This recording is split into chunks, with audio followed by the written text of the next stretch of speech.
Hello दोस्तों, स्वागत है आपका अपने YouTube channel Rohit Goswami law classes में।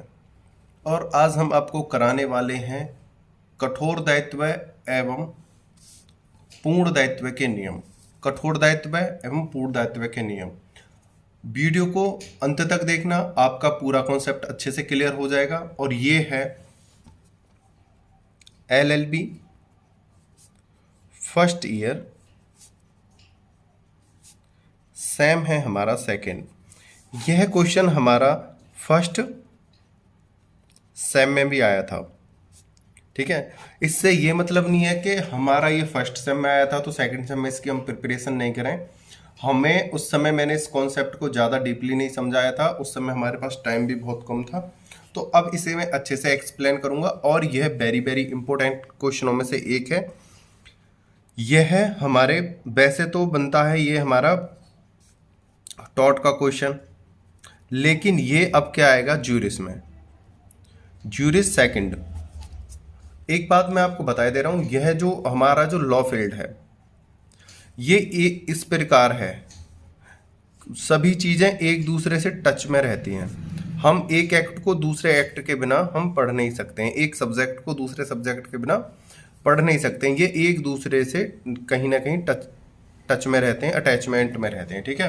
तो इसलिए ये था टॉट का फर्स्ट सेम में जब हम थे तो ये टॉट का क्वेश्चन था। अब ये बन गया है सेकंड सेम में ज्यूरिस्प्रूडेंस का क्वेश्चन। इसके नजरिए से वेरी वेरी इंपॉर्टेंट क्वेश्चनों में से एक है और देखते हैं इसे बड़े अच्छे तरीके से कराएंगे। और आपको एक बात बता दूं, अगर आपने हमारे यूट्यूब चैनल को अभी लाइक शेयर एंड सब्सक्राइब नहीं किया तो आप बहुत ज़्यादा हानि उठाने वाले हो, क्योंकि मैं कराने वाला हूं आपको फर्स्ट सेम से सिक्स सेम तक के ऑल प्रीवियस ईयरों के क्वेश्चन नोट्स के द्वारा, ठीक है ना, जिससे आप चूक जाओगे। इसलिए हमारे चैनल को सब्सक्राइब कर लो, बेल आइकन घंटी को दबा लो। और अब मैं चलता हूं अपनी वीडियो पे, ध्यान से देखते रहना और वीडियो को कट मत करना। एक कॉफ़ी और पेन अपने पास रख लो, जिससे कि जो इंपॉर्टेंट चीज़ें आए उनको आप नोट करते रहना, ठीक है। अब हम चलते हैं अपने आंसर की तरफ। क्वेश्चन को पढ़ेंगे और एक बार क्वेश्चन को पढ़ेंगे और फिर आंसर की तरफ चलेंगे। सबसे पहले देखते हैं कठोर दायित्व या पूर्ण दायित्व के नियम। इसे हटा देते हैं यहाँ से, एक्सप्लेन करने के लिए ले लेंगे बाद में। कठोर दायित्व या पूर्ण दायित्व के नियम। कठोर दायित्व पूर्ण दायित्व के नियम को पूरी तरह समझाइए। अपकृत्य विधि, यानी देखो यह टॉट का क्वेश्चन है। अपकृत्य विधि के अंतर्गत ऐसे अनेक मामले हैं जिनमें प्रतिवादी का दायित्व इस बात पर निर्भर नहीं करता है कि घटना घटित होने में उसका कोई दोष है या नहीं, भले ही क्षति जानबूझकर या अपेक्षा से कारित न की गई हो, फिर भी उसे दायी ठहराया जाएगा। यहाँ पर क्या कहा गया है, अगर कोई व्यक्ति जानबूझकर या पूर्ण मन से या उसका कोई उसमें हाथ नहीं है या वो ऐसी क्षति पहुंचाना नहीं चाहता है, उसके बावजूद कोई घटना घट जाती है तो उस व्यक्ति को दोषी ठहराया जाएगा। इसमें यह कहा गया है कठोर दायित्व एवं पूर्ण दायित्व के नियम में, अगर कोई घटना घटी और उसमें आपका हाथ नहीं है, आप उसमें शामिल नहीं हो, आप उसे करने के लिए इच्छुक नहीं हो, और फिर भी वो सडनली घटना घट जाती है, तब भी आप उसके दोषी होगे। जब आप रोड पे जाते हो, रास्ते में जब कभी एक्सीडेंट हो जाते हैं, चाहे गलती छोटे वाहन की हो लेकिन बड़े वाहन वाले व्यक्ति को दोषी ठहराया जाता है। चाहे उसकी कोई गलती ना हो, चाहे वो अपने वाहन को लेकर रोड पे खड़ा ही क्यों ना हो, तब भी बड़े वाहन को ही दोषी ठहराया जाता है। इसी प्रकार होता है कठोर दायित्व एवं पूर्ण दायित्व का नियम। हमेशा उस पक्ष को ठहराया जाएगा गलत जिसके द्वारा कोई गलत कार्य हुआ गया है, चाहे उसकी कोई मंशा हो या ना हो। चलते हैं आगे, समझते हैं अपने क्वेश्चन को। बहुत आसानी से और सरल भाषा में आपको अच्छे से समझा देंगे। निम्नलिखित दो नियमों के अंतर्गत ऐसे दायित्वों को मान्यता दी गई है। इसके अंतर्गत दो नियम हैं जिनको मान्यता दी गई है। प्रथम है कठोर दायित्व का नियम और दूसरा है पूर्ण दायित्व का नियम। कठोर दायित्व और पूर्ण दायित्व का नियम। अब देखते हैं कठोर दायित्व। इसमें दो होते हैं, कठोर एवं पूर्ण दायित्व। सबसे पहले पढ़ेंगे कठोर दायित्व का नियम। कठोर दायित्व के नियम को देखते हैं। कठोर दायित्व का नियम 18 1868 में सर्वप्रथम इंग्लैंड में हाउस ऑफ लॉर्ड द्वारा रॉयलैंड्स बनाम फ्लेचर के बाद में सर्जित किया गया। इसलिए इसे रॉलैंड्स वर्सेस फ्लेचर के नियम से भी जाना जाता है। जो कठोर दायित्व का जो नियम था उसका सबसे पहले जो उपयोग करा गया था वो रॉलैंड्स एंड फ्लेचर के बाद में केस में इस्तेमाल किया गया था। इसलिए इस वाले कठोर दायित्व का जो नियम है इसे रॉलैंड्स वर्सेस फ्लेचर के नाम से भी जाना जाता है। कठोर दायित्व एवं पूर्ण दायित्व कठोर दायित्व का जो नियम था इसको इंग्लैंड में 1868 में सबसे पहले लागू किया गया और किसके केस में लागू किया? रॉलैंड्स बनाम फ्लेचर में। उसी के आधार पर इसका नाम रॉलैंड वर्सेस फ्लेचर नाम पड़ गया। आगे चलते हैं। रॉलैंड्स बनाम फ्लेचर में सर्जित नियम को कठोर दायित्व का नियम इसलिए कहा जाता है क्योंकि प्रतिवादी के दोषयुक्त आचरण के बिना ही उसका दायित्व उत्पन्न होता है। मतलब यहाँ पर व्यक्ति दोषी नहीं है, उसने कोई कार्य अपन जानबूझकर नहीं करा है, फिर भी उसको दोषी ठहराया जाता है। ये है कठोर दायित्व का नियम। देखो एक बार और समझ लेते हैं। रॉलैंड्स बनाम फ्लेचर में सर्जित नियम को कठोर दायित्व का नियम इसलिए कहा जाता है, मतलब जो इसमें जो नियम हमने ये जो कठोर दायित्व का जो नियम लगाया है इसे कठोर इसलिए कहा जाता है क्योंकि क्योंकि प्रतिवादी के दोषयुक्त आचरण के बिना ही उसका दायित्व उत्पन्न होता है। मतलब दोषयुक्त मतलब उसका कोई आचरण ऐसा नहीं था कि वो जो अपराध करना चाहता था या उसकी कोई मंशा थी या आशय था, फिर भी उसको दोषी ठहराते हैं। अगर कोई किसी व्यक्ति ने कोई गलत कार्य नहीं करा है फिर भी उसे उसके लिए दोषी ठहराया जाए तो वो कठोर कानून कहलाया जाएगा, वो कठोर नियम कहलाए जाएंगे। तो इसी प्रकार इसको कठोर रूल्स कहा गया। किसको? रॉलैंड्स वर्सेस बनाम फ्लेचर के फ्लेचर वाले केस में जो नियम लागू करा गया कठोर दायित्व का नियम। उम्मीद करता हूं ये बात आपको यहां तक अच्छे से समझ में आई होगी। अब हम चलते हैं अपने आगे को देखते हैं। रॉलैंड्स बनाम फ्लेचर में प्रतिवादी ने एक ठेकेदार से जलाशय का निर्माण कराया।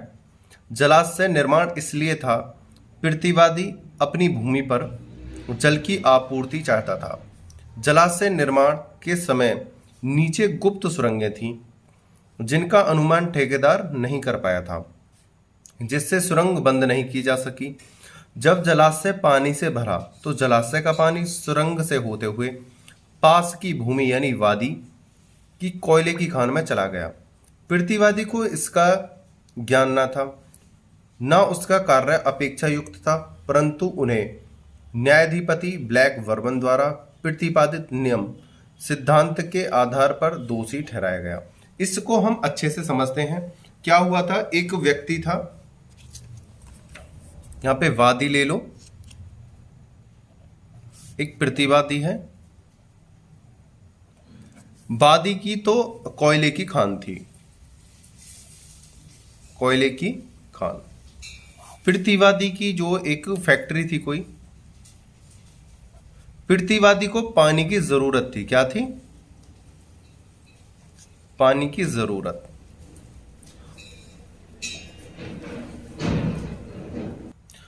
पानी की जरूरत थी तो प्रतिवादी ने अपनी ही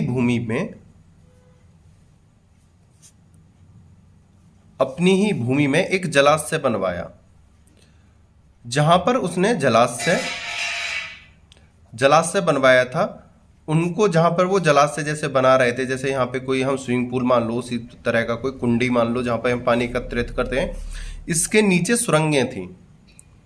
और जब ठेकेदार इस जलाशय को बना रहा था तो उसे यह पता नहीं था कि इसके नीचे कोई सुरंग भी बनी हुई है।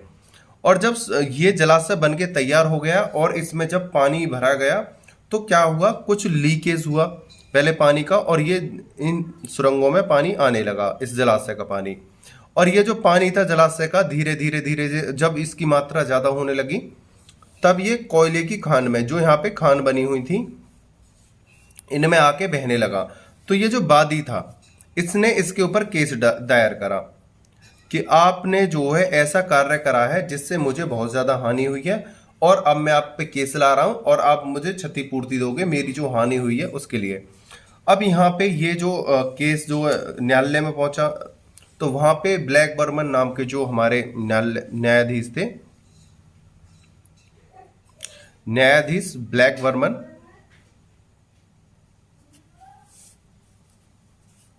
बर्न, इन्होंने क्या कहा कि जब प्रतिवादी ने अपना कार्य करा था तो उसको पूरा ध्यान रख के, ठेकेदार को पूरा ध्यान रख के ही अपना कार्य करना चाहिए था। ऐसा थोड़ी है तुम अपने घर में कोई ऐसी वस्तु का, ऐसी चीज का निर्माण कर रहे हो जिससे सामने वाला व्यक्ति, दूसरा पक्ष जो परेशान रहे, ऐसे कार्य को हम उचित कार्य नहीं ठहराएंगे। तो इसलिए आप इसके दोषी हो, आप जो है हर्जाना दोगे जो उसकी कोयले की खान में क्षति हुई है। तो यहाँ पर होता है कठोर दायित्व का नियम, क्योंकि उसने कोई कार्य नहीं करा, प्रतिवादी का कार्य थोड़ी था, वो तो भाई अपने जलाशय की उसे भी पूरी जरूरत थी तो उसने जलाशय बनवाया, लेकिन उसे अगर पता होता तो वो उसे पहले बंद करा देता। उसके बावजूद इसे हानि होती है कोयले मालिक को, तो वो क्षतिपूर्ति देता है। तो यहाँ पर कहते हैं कि प्रतिवादी के करे हुए कार्य के बिना, प्रतिवादी ने कोई कार्य नहीं करा, उसके बावजूद भी उसे जब क्षति देनी पड़े तो उसे कहते हैं कठोर दायित्व का नियम।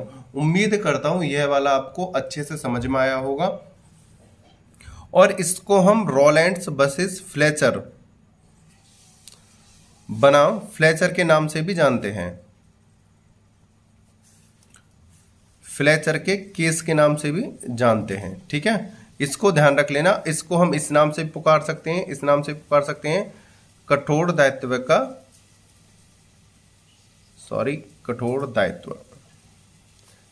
का नियम, इस नाम से भी हम इसे जान सकते हैं। ठीक है, आगे चलते हैं हम थोड़ा सा। अब इसका संक्षेप देखते हैं। वाद का तात्पर्य, यानी वाद कहते हैं केस को, केस का तात्पर्य, केस का अर्थ, तात्पर्य यानी अर्थ, यानी यह अर्थ निकलता है, वाद यानी केस का यह अर्थ है कि कोई भी व्यक्ति हानिकारक कार्य या पदार्थ, वस्तु जो अपनी भूमि पर करता है जिससे पड़ोसी की भूमि पर या अन्य किसी को हानि हो सकती है, तो प्रतिवादी इसके लिए स्वयं जिम्मेदार होगा। यहाँ पर कहा गया है कि चाहे आपकी ही भूमि क्यों ना हो, आपकी संपत्ति क्यों ना हो, अगर आप अपनी ही भूमि या अपनी ही संपत्ति पर अगर ऐसा कार्य करते हो जिससे सामने वाले व्यक्ति को क्षति, हानि पहुंचती है या कोई दुर्घटना होती है, तब भी आप उसके जिम्मेदार हो। चाहे आप वह कार्य सावधानी पूर्वक करो, चाहे कुशलता से करो या उसकी रजामंदी से करो, अगर उसके बावजूद रजामंदी ऐसे नहीं कि मतलब मैं हानि पहुंचाना चाहता हूं कि वो कहे कि हाँ हानि पहुंचा दो, ऐसे नहीं कि भाई मैं यहाँ पे कोई काम करना चाहता हूं कि भाई कर लो, लेकिन उसकी रजामंदी के बाद आप ऐसा कार्य करते हो कि आप जानते हो कि उसको हानि हो जाएगी। उसे पता नहीं है कि भाई उसने तो बोल दिया कि भाई कर लो, लेकिन उस व्यक्ति को ये नहीं पता है कि आप जो कार्य करने जा रहे हो वो ज्यादा घातक है, तब आप जो है दोषी ठहराए जाओगे। ये है कठोर दायित्व का नियम। आगे इसके जो है कुछ नियम है और आवश्यक तत्व है, उन्हें देखते हैं। इसके लिए 3 उपस्थिति आवश्यक हैं, यानी 3 नियम इंपोर्टेंट हैं, यानी इनके आधार पर इसे ज्यादा मान्यता दी जाएगी। नंबर 1, भूमि पर खतरनाक वस्तु अवश्य लाई गई हो, मतलब प्रतिवादी को तभी दोषी ठहराया जाएगा कि जब वह अपनी कोई ऐसी खतरनाक वस्तु अपनी भूमि पर लेकर आया हो या उस भूमि पर लेकर आया हो जहां पर वो जो कार्य अपसेट हुआ है या बेकार हुआ है या जिससे किसी को हानि हुई है, कोई सामने वाला व्यक्ति अपसेट हुआ है उससे। अब आगे देखते हैं, वस्तु का बचकर सीमा से बाहर निकलना, यानी कि कोई कार्य ऐसा हुआ है जो उन्होंने अपनी भूमि पर करा है और वहां से निकल के वो दूसरे की भूमि में प्रवेश कर गई है या दूसरे व्यक्ति को उसने हानि पहुंचाई है। भूमि का सहज अस्वाभाविक प्रयोग, मतलब उन्होंने भूमि का जो प्रयोग करा है सहज अस्वाभाविक, यानी ऐसे कार्य के लिए करा है कि जिससे किसी अन्य व्यक्ति को हानि हो। आगे चलते हैं। अब आता है पूर्ण दायित्व का नियम। वेरी वेरी इंपॉर्टेंट क्वेश्चनों में से एक है, इसका एक बिल्कुल स्पेशल पूर्ण दायित्व का नियम है, यानी भोपाल गैस दुर्घटना के नाम से मैं एक जो पहले एक क्वेश्चन करा चुका हूं, आप जो है सर्च मार के उसे देख सकते हो, या टॉट वाली सेम फर्स्ट में जाके आप उसे देख सकते हो, भोपाल गैस दुर्घटना। वेरी इंपॉर्टेंट क्वेश्चन है सेकंड सेम के जूरिस्प्रूडेंस के लिए, वेरी वेरी इंपॉर्टेंट क्वेश्चनों में से एक है भाई, लिख लेना, वेरी वेरी इंपॉर्टेंट। इतना ये फर्स्ट सेम में इंपॉर्टेंट नहीं था जितना ये सेकंड सेम में इंपॉर्टेंट है जूरिस में। और ये आएगा कौन से में, अब के जूरिस में इसकी एंट्री होगी। मैं आपको पहले ही बता चुका हूं कि जो लॉ है ये एक दूसरे से कनेक्ट हैं, सभी सब एक्ट्स एक दूसरे के पूरक हैं। पूर्ण दायित्व का नियम, पूर्ण दायित्व का नियम भारत में उच्चतम न्यायालय द्वारा MC Mehta versus union of India 1987 के बाद में सर्जित किया गया है, इसलिए इसे एमसी मेहता का नियम कहा जाता है। इसे मैं ज़्यादा एक्सप्लेन इसलिए नहीं करूंगा क्योंकि अब से पहले भी इस क्वेश्चन को मैं एक बार करा चुका हूं, आप उस पर भी अच्छी कमांड कर चुके थे, और मैं एक बार इसे दोबारा करा रहा हूं क्योंकि जूरिस के लिए ये बहुत ज़्यादा इंपॉर्टेंट है सेकंड सेम के लिए। एमसी मेहता के बाद में दिल्ली स्थित डीसीएम के एक उद्योग से 4/6 यानी 4 और 6 तारीख लगातार, ये जो 2 तारीख हैं लगातार 2 तारीख थी, 4 और 6 तारीख, महीना था 12 दिसंबर का महीना था 1985 को जहरीली ओलियन गैस के रिसने से अनेक लोगों को हानि व एक वकील की मृत्यु हो गई। देखो इसी के ऊपर आधारित है भोपाल गैस दुर्घटना। भोपाल गैस दुर्घटना को देख लीजिएगा, वो भी एक कठोर दायित्व है और पूर्ण दायित्व के नियम पर आधारित है, इसलिए मैं इसको ज़्यादा एक्सप्लेन नहीं करूंगा क्योंकि अब से पहले भी एक क्वेश्चन में वैसे करा चुका हूं और भोपाल गैस दुर्घटना वाला भी मैं करा चुका हूं, तो इसलिए ये ज़्यादा सेम सेम हो जाएंगे, आप ज़्यादा कंफ्यूज होने लगोगे। तो आप ऐसे जाके देखना, टॉट में भोपाल गैस दुर्घटना इस नाम से है, और यह वाला जो टॉट में ही मिलेगा आपको ये क्वेश्चन, कठोर दायित्व पूर्ण दायित्व। या आप वहां से ना देखना चाहो तो आप यहीं से इसे कंप्लीट कर सकते हो, वहां पे जाने की भी जरूरत नहीं है। अगर और ज्यादा आप इसे अच्छे से समझना चाहते हो या इसका बार बार रिवीजन करना चाहते हो तो यहाँ पे दोनों जगह अवेलेबल हो जाएगा, ठीक है। एमसी मेहता के बाद में दिल्ली स्थित डीसीएम के एक उद्योग से 4 और 6 तारीख को 12वां महीना था दिसंबर का 1985 को जहरीली ओलियम गैस के रिसने से अनेक लोगों को हानि वे एक वकील की मृत्यु हो गई। लोकहित के एक मुद्दे से उच्चतम न्यायालय में प्रतिवादी पर वाद लाया गया, जिसमें हाई कोर्ट के न्यायालय के विचार थे कि 1 वर्ष पहले भोपाल गैस दुर्घटना में यूनियन कार्बाइड गैस रिसने से 4000 लोगों की मृत्यु व लाखों लोग घायल हो गए थे। न्यायालय द्वारा रोलैंड्स वर्सेस फ्लेचर के कठोर दायित्व के नियम के अंतर्गत राहत की संभावना इसलिए नहीं थी क्योंकि प्रतिवादी अपवाद के कारण अन्य का कार्य बताकर बच सकता था, ठीक है।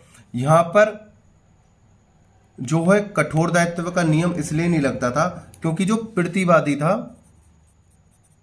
वो यह कह देता कि भाई जो ये कार्य हुआ है ये किसी अन्य के द्वारा हुआ है, इसलिए इस पे पूर्ण दायित्व का नियम लगाया गया। कौन सा? पूर्ण दायित्व। ये आपके कंफ्यूजन क्लियर हो जाएंगे, आप उन वीडियो को भी देख लेना। मतलब एक दिल्ली में 4 और 6 तारीख 12वां महीना था दिसंबर का 1985 में एक जहरीली गैस रिसी जिससे वहां के कुछ लोगों को हानि हुई और कुछों की मृत्यु हो गई, जिसमें एक वकील की भी मृत्यु हो गई। उसने वकील के परिजनों ने केस हाईकोर्ट में डाला और उन्होंने बोला कि इसको हम क्षतिपूर्ति तो दिला देंगे लेकिन इसे कठोर दायित्व के नियम में नहीं रख सकते क्योंकि यहां पर जो है प्रतिवादी इसलिए बच जाएगा वो किसी अन्य का कार्य कहकर, इसलिए हम इसे पूर्ण दायित्व के नियम के अंतर्गत रखते हैं और प्रतिवादी को क्षतिपूर्ति दिलवाएंगे। आगे चलते हैं। पूर्ण दायित्व की आवश्यक शर्तें। वस्तु का पलायन, मतलब वस्तु पलायन से मतलब है एक स्थान से दूसरे स्थान पर पहुंची हो, एक स्थान से दूसरे स्थान पर, ठीक है। जैसे गैस है, गैस हमेशा एक स्थान से दूसरे स्थान पर जाती है, या एक नीचे है तो ऊपर के लिए तरफ भागेगी, यानी वो फैलेगी चारों तरफ, यानी वस्तु का पलायन हुआ हो। भूमि का अप्राकृतिक प्रयोग, मतलब जो उस भूमि का जो प्रयोग करा गया है अप्राकृतिक, यानी गैर कानूनी तरीके से करा गया हो। यहाँ पर जो गैस रिसी है वो गैर कानूनी तरीके से तो रिसी है। भाई ऐसी गैसों का पहले तुम इस्तेमाल ही ना करो, अगर कर भी रहे हो तो बड़े सोच समझ और सावधानी के साथ करना चाहिए। यहाँ पर आप पे कठोर दायित्व में भी लग सकता है और पूर्ण दायित्व में भी लग सकता है, लेकिन हाई कोर्ट ने इसमें पूर्ण दायित्व लगाया, कठोर दायित्व इसलिए नहीं लगाया क्योंकि वो यह कह के बच सकता था कि ये जो कार्य हुआ है किसी दूसरे के द्वारा हुआ है, तो कठोर दायित्व ना लगाकर, है तो वैसे कठोर दायित्व भी लगता है इसमें, लेकिन उन्होंने इसलिए नहीं लगाया क्योंकि प्रतिवादी बच ना जाए।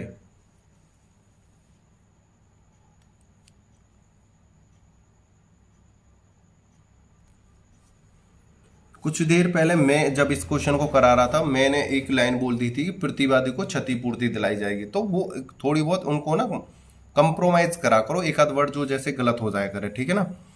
पूर्ण दायित्व की शर्तें ये बता दिया है, वस्तु का पलायन, भूमि का अप्राकृतिक प्रयोग। आगे चलते हैं। नियम सिद्धांत के अपवाद निम्नलिखित हैं। वादी का स्वयं का दोष, इस नियम के प्रमुख अपवाद भी हैं, ये नहीं है कि पूर्ण रूप से गलती होगा। वादी का स्वयं का दोष, वादी प्रतिवादी की भूमि में स्वयं प्रवेश होकर, यहां पर मैं लिख लेना, में स्वयं प्रवेश होकर क्षतिग्रस्त होता है तो वादी वाद नहीं ला सकता। एक बात बताओ, जैसे कोई व्यक्ति है, उसकी यह जमीन है, प्लॉट है, और यहाँ पर घास हो रही है और उसमें बिजली के तार भी हैं, लेकिन वादी ने वहाँ पर बाउंड्री कर रखी है, चारों तरफ दीवार लगा रखी है, लेकिन एक घोड़ा जो है उस दीवार के अंदर चला जाता है और वो बिजली के तार से मर जाता है, या उसने जो फसल वहाँ पे इस चार दीवारी में कोई फसल बोल रखी थी उसमें उसने दवा लगा रखी थी, वो घोड़ा उसमें जाके उस फसल को खा जाता है और मर जाता है, मतलब किसी भी कंडीशन में वो मर जाता है, तो यहाँ पर जो जिसकी भूमि है वो इसका दोषी नहीं होगा, क्योंकि यहाँ पर वादी का खुद का दोष है, क्योंकि उसने अपने पशु को इस तरह भेजा क्यों, जो उसकी भूमि में गया और उसे क्षतिपूर्ति हुई। इसी के आधार पर एक हमारा केस दिया हुआ है, पॉन्टिंग वर्सेस नॉक्स घोड़ा, इसका एक एग्जाम्पल वहां पे भी दिया गया है, एक मैंने अपनी तरफ से आपको एग्जाम्पल दे दिया है, यह सफिशियंट रहेगा अपनी तरफ से, और इसी के आधार पर आप क्वेश्चन बना देना। आगे देखते हैं। देवी कृत्य, यदि वस्तु का प्रतिवादी की भूमि से बाहर निकलना अपूर्व दृष्टि नहीं था, जो मानव हस्तक्षेप के बिना अलौकिक शक्ति द्वारा हुआ, तो वादी वाद नहीं ला सकता। मतलब एक कोई घटना घटी, उनको पता था या तो इसे सावधानी पूर्वक करा जाए तो इसे बचाया जा सकता है, लेकिन एक ऐसी घटना हो कि उसे सावधानी पूर्वक करा, उसके बावजूद आकाश में कोई घटना हुई, यानी हमने जलाशय जो बनाया था, जैसे मैंने आप जलाशय वाली बात बनाई थी, अगर जलाशय भूमि के फटने से भूमि फट गई यानी भूकंप आ गया, तब ये कोयले की खान में जाता है तो प्रतिवादी दोषी नहीं होगा। या कोई बाढ़ आ जाए या भूकंप आ जाए या कोई आकस्मिक ऐसी घटना घटे, जो ये जलाशय का पानी इसकी खान में गया था, वो आकस्मिक यानी देवी कृत्य, भगवान के द्वारा हुआ हो, अल्लाह के द्वारा हुआ हो, ऐसा कोई कार्य हो जो घटा और उसकी खान में पानी चला गया, तो प्रतिवादी जिम्मेदार नहीं है। लेकिन इन्होंने कार्य करा, लेकिन सावधानी भी बरती, लेकिन उसके बावजूद भी कोई कार्य हो रहा है, तब ये प्रतिवादी जिम्मेदार है, यानी देवी कृत्य, यानी आकस्मिक कोई घटना होती है। आगे चलते हैं। वादी की संपत्ति, ऐसे मामलों में जहां वादी ने प्रतिवादी की भूमि पर खतरनाक वस्तु के एकत्रित करने की अनुमति दी है और दोनों उसका प्रयोग करते हैं, वादी प्रतिवादी के प्रतिवाद नहीं ला सकता, क्योंकि इसका उपभोग दोनों करते हैं। यहां पर लिख लेना वादी की सहमति लिख लेना, और वादी की संपत्ति भी लिख लेना, ठीक है। दोनों ही तरीके से बना सकते हो, वादी की सहमति, या तो आप इस हेडिंग को बना सकते हो वादी की सहमति, या कर सकते हो वादी की संपत्ति। जब एक व्यक्ति मतलब दो व्यक्ति हैं, उन्होंने कोई का प्रयोग करा, जैसे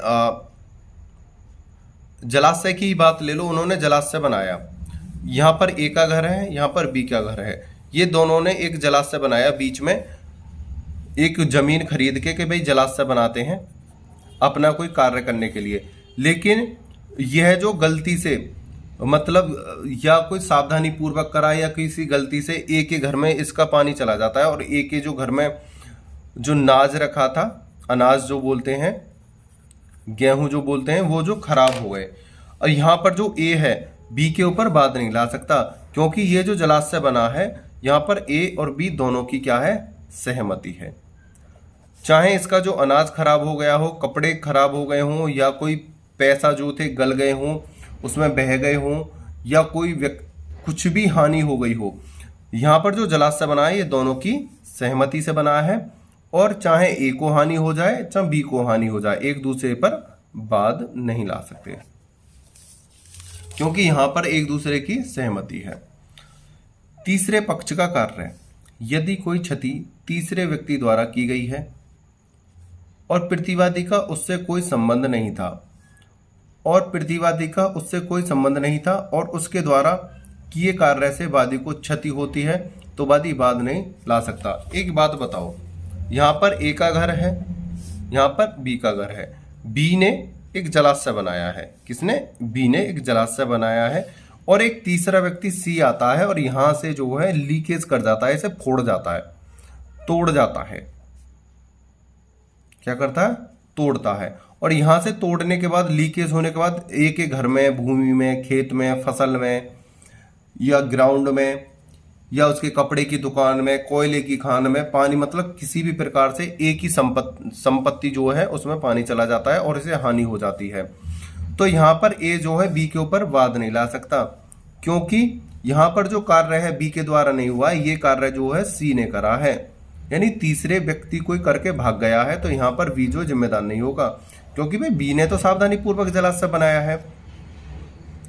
और यहाँ पर जो पानी भरा गया है, यहाँ पर सी आया और उसने उसे तोड़ा और पानी जो ए के खेत में, भूमि में, जो भी उसकी संपत्ति है उसमें चला गया।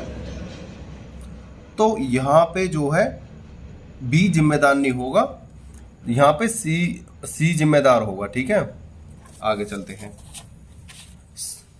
सांविधिक प्राधिकार, जब कोई कार्य कानूनी विधि द्वारा किया जाता है और उसको करना कानूनी जरूरी है, यदि पूर्ण सुरक्षा बरतने के बाद यदि वादी को क्षति होती है तो वादी बात नहीं ला सकता।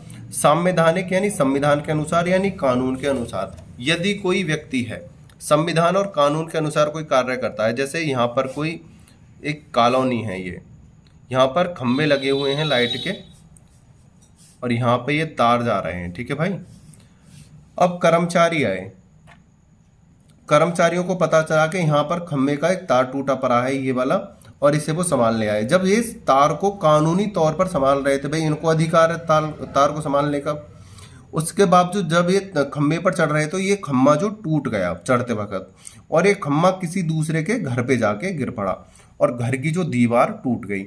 तो यहाँ पर जो जिसकी घर की दीवार टूटी है वह वादी इनके ऊपर बात नहीं ला सकता, क्योंकि यह जो कार्य कानूनी तौर पर कर रहे थे और इनका उद्देश्य यह नहीं था कि वो तुम्हारे घर की दीवार को तोड़ें या आपको कुछ हानि पहुंचाएं। वो तो आपकी सहायता के लिए, सुरक्षा के लिए और सार्वजनिक कार्य करने के लिए आए थे। उनका उद्देश्य यह नहीं था कि हम यहाँ पे आए, खम्भे पे चढ़े, खम्भा आपके घर की दीवार पे गिरे और आपका घर टूट जाए। तो यहाँ पर ऐसा व्यक्ति कोई कानून नहीं ला, मतलब ऐसा कोई कानून नहीं है जो प्रतिवादी को यानी जो कर्मचारी थे उनको क्षतिपूर्ति देनी पड़े या उन पर बात लाया जाए।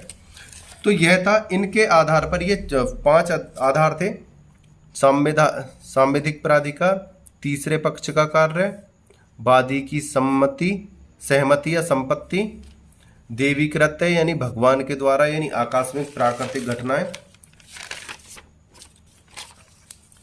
और एक है वादी का स्वयं का दोष, यानी स्वयं अपने आप ही कार्य कर रहा है। ये थे कठोर दायित्व और पूर्ण दायित्व का नियम। उम्मीद करता हूं यह वाला क्वेश्चन आपको अच्छे से समझ में आया होगा, अच्छे से आप प्रिपरेशन करोगे। इससे आपसे एक बात कह रहा हूं, आप इनके ना नोट्स बना लीजिएगा। अभी पेपर में आपके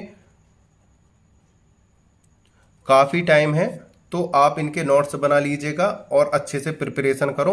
उम्मीद करता हूँ ये क्वेश्चन आपको अच्छे से समझ में आया होगा। और कुछ बच्चों का क्वेश्चन था कि सर रिजल्ट कब आने वाला है, तो मैं आपको एक बात बता दूं, रिजल्ट जो आता है हमारे एग्ज़ाम के 30 या 55 डेज़ के बाद आता है, यानी 30 से 45 दिन के अंदर आता है, यह नियम होता है। और जब जब कोई ज़्यादा दिक्कत आ जाती है या कोई यूनिवर्सिटी फॉल्ट हो जाता है, तब ये 2 मंथ के अंदर आता है हमारा। सही है, ये ऐसे हमारा इस प्रकार रिजल्ट आएगा, यानी ये आपके अप्रैल के लास्ट में या मई के फर्स्ट वीक में आपका रिजल्ट आएगा। अप्रैल के लास्ट में या मई के फर्स्ट वीक में, यानी 30 से 45 दिन के अंदर आता है। ठीक है, ये नहीं है आने को ये 15 अप्रैल को भी दे दें, 20 अप्रैल को भी दे दें, लेकिन इसकी जो ड्यूरेशन होती है 30 से 45 डेज होती है। ठीक है, ये आपका जो टेंशन था, आपकी जो क्वेश्चन था, ये भी क्लियर हो गया होगा। और आप अच्छे से प्रिपरेशन करो। मैं आपके बहुत ही जल्दी आपके सारे सभी क्वेश्चन लेके आने वाला हूँ, टेंशन मत लीजिएगा, पूरी प्रिपरेशन अच्छे से कराऊंगा। कंटिन्यू बने रहेगा। और अगर आपने अभी तक हमारे चैनल को लाइक शेयर एंड सब्सक्राइब नहीं किया है तो भाई ज़्यादा से ज़्यादा मात्रा में कर लो और अच्छे से तैयारी करो। Best of luck. जय हिंद, जय भारत।